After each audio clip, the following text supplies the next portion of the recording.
দর্শক, সকাল সকাল চলে এলাম সাগর পাড়ে। কি সুন্দর একটা পরিবেশ, অপরূপ দৃশ্য। এন্ডে কি জানি টোকাইতেছে, আমি দেখবো এই যে কত কত লোক এখানে কি জানি টোকাইতেছে, মাছ না অন্য কিছু আমরা জানার চেষ্টা করব।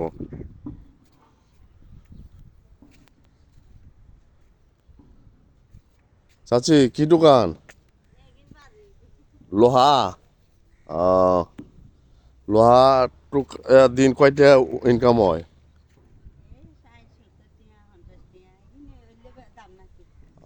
এগুলো কোথায় থেকে আই মানে? ও, জাহাজ কাটে দে। ও,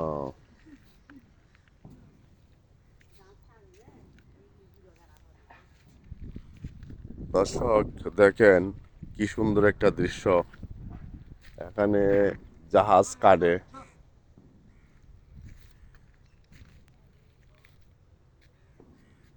সেই লোহার টুকরাগুলা এনে চাষিরা টোকাইতেছে। এগুলা নিয়ে 300-400 টাকা নিয়ে রোজ তাদের দিন পরে। আর এক চাচা দৌড়াইতেছে চাষিদেরকে লোহার টোকাই বলে।